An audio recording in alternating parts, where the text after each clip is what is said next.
Hello दोस्तों, तो आज की इस वाली वीडियो में मैं आप लोगों के लिए एक्सप्लेन करने वाला हूँ 10,000 वर्ल्ड के बिल्कुल लेटेस्ट एपिसोड को। गाइज आज की इस वाली वीडियो को एंड तक जरूर से देखना क्योंकि इस वाली वीडियो में डीमन एम्परर आने वाला है। तो आज का हमारा ये एपिसोड वहीं से शुरू होता है जहाँ पर लास्ट एपिसोड एंड हुआ था। एपिसोड की स्टार्टिंग होती है और हम देखते हैं डीमन एंसेस्टर को, जो कि लिनफेंग को देखकर कहने लगा था कि बच्चे सच में तुम बहुत ही ज्यादा पावरफुल हो। आज के दिन मुझे तुम्हारे साथ फाइट करके बहुत ही ज्यादा मजा आने वाला है। वहीं पर किन फैमिली का सेकंड एल्डर लिनफेंग को यहाँ पर संभल कर रहने के लिए कहता है और वो लिनफेंग को बताता है कि ये डीमन एंसेस्टर एंशिएंट टाइम में इमॉर्टल रियलम पर हुआ करता था, इसलिए आपको इसके साथ फाइट करते हुए संभल कर रहना होगा क्योंकि अभी भी इस डीमन की पावर इमॉर्टल रियलम के काफी ज्यादा करीब है। जो सुनकर लिनफेंग कहने लगा था कि अगर आज के दिन यहाँ पर इससे भी ज्यादा पावरफुल कल्टीवेटर होता तो मैं उसको भी हरा देता। तो आखिरकार ये किस खेत की मूली है? लिनफेंग की बात को सुनकर वो डीमन एंसेस्टर काफी ज्यादा गुस्सा हो जाता है और गुस्से में आकर लिनफेंग के ऊपर अटैक कर देता है। लेकिन लिनफेंग लोटस प्लेटफॉर्म की ट्रू फायर की मदद से अपने चारों तरफ एक शील्ड बना लेता है, जिस वजह से उस डीमन एंसेस्टर का अटैक लिनफेंग को कुछ भी नहीं कर पाता है। और लिनफेंग की ट्रू फायर से निकल रही वेव्स को देखकर ईगल डीमन कहने लगा था कि ये फायर तो सच में काफी ज्यादा स्कैरी है क्योंकि इस फायर की पावर तो पहले से ही ट्रू इमॉर्टल रियलम पर पहुंच चुकी है।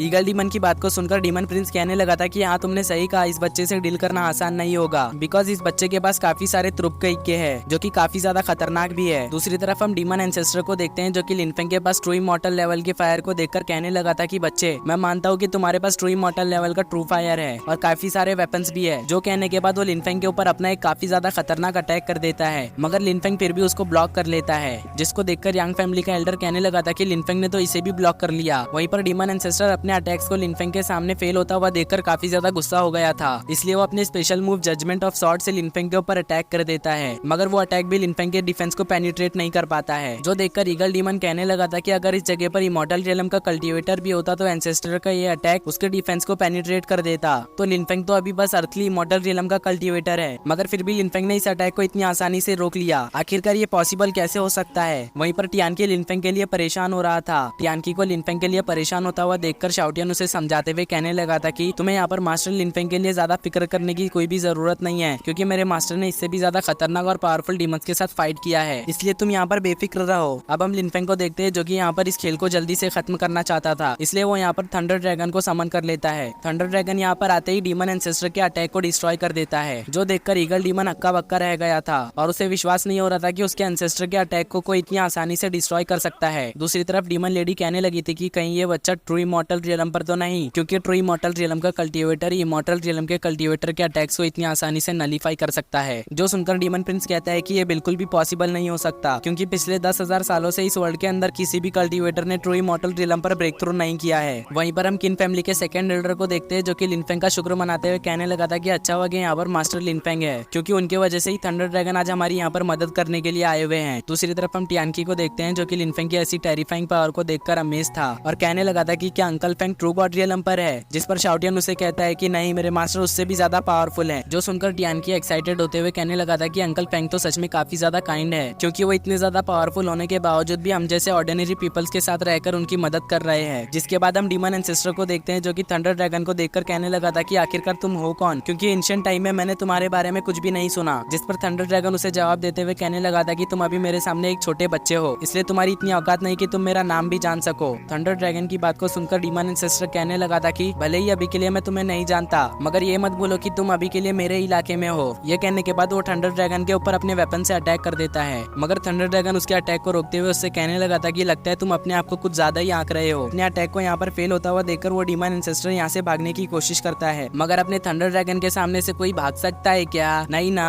इसलिए थंडर ड्रैगन उससे कहता है कि बच्चे, क्या मैंने तुझे यहाँ से जाने की परमिशन दी जो तू यहाँ से जा रहा है? ये कहने के बाद थंडर ड्रैगन उसकी ट्रू स्पिरिट को वहीं पर खा जाता है। अपने एंसेस्टर को यहाँ पर मरता हुआ देखकर वो सभी डीमंस यहाँ से भागने लगे थे, जो देखकर लिनफेंग भी थंडर ड्रैगन की तरह डायलॉग मारते हुए कहने लगा था कि क्या मैंने तुम लोगों को यहाँ से जाने के लिए कहा जो तुम सभी लोग यहाँ से जा रहे हो? साथ ही लिनफेंग उन लोगों के ऊपर अटैक भी कर देता है और इसी के साथ हमारा ये सीन यहीं पर कट हो जाता है। जिसके बाद हमारा सीन शिफ्ट होकर उसी डीमन एम्परर के ऊपर आता है जिसकी स्पिरिचुअल बॉडी को लास्ट टाइम लिनफेंग ने एब्जॉर्ब कर लिया था, जिस वजह से लिनफेंग के पास भी डीमन एम्परर की पावर आ गई थी। हम देखते हैं डीमन एम्परर को जो कि अपने थ्रोन पर बैठकर एक मिरर के जरिए से लिनफेंग की करामात को देख रहा था और कहने लगता है कि अच्छा, तो थंडर ड्रैगन लिनफेंग की बॉडी से अटैच हो गया है। सच में ये तो काफी ज्यादा इंटरेस्टिंग है। ये कहने के बाद वो अपने स्पिरिचुअल बॉडी को उसी मिरर के जरिए से अपने सभी साथियों को बचाने के लिए भेज देता है। जिसके बाद हम डीमन एम्परर के स्पिरिट को देखते हैं जो कि लिनफेंग के अटैक को ब्लॉक कर लेता है, जिसको देखकर लिनफेंग काफी ज्यादा हैरान हो गया था। वहीं पर एंसेस्टर यांगशुई भी इस डीमन एम्परर को देखकर काफी ज्यादा हैरान थी और कहने लगी थी कि ये तो डार्क क्लैन का एंशिएंट एंसेस्टर है। अब अपने एंसेस्टर को यहाँ पर देखकर सभी डीमंस उसे ग्रीट करने लगे थे। अब डीमन एम्परर थंडर ड्रैगन को देखकर कहने लगा था कि तुम तो ज़ूलोंग वर्ल्ड के इनट क्रिएचर थंडर ड्रैगन हो, तुम्हारी एग्जिस्टेंस तो सच में काफी ज्यादा खतरनाक है। अपने एंसेस्टर की बात को सुनकर डीमन प्रिंस काफी ज्यादा हैरान हो गया था और कहने लगा था कि ये तो यूनिवर्स के सबसे हाईएस्ट बीइंग है। जो सुनकर उसके गार्ड को कुछ भी समझ में नहीं आ रहा था, तो डीमन प्रिंस अपने गार्ड को बताता है कि अभी के लिए तुम जिस थंडर ड्रैगन को यहाँ पर देख रहे हो वो एक सेलेस्टियल बीइंग है और इसकी पैदाइश यहाँ पर हेवन और अर्थ के बाद हुई थी और ये इनट क्रिएचर पैदा होते ही इमॉर्टेलिटी को हासिल कर लेते हैं, जिस वजह से इन लोगों का सामना कोई भी नहीं कर पाता था।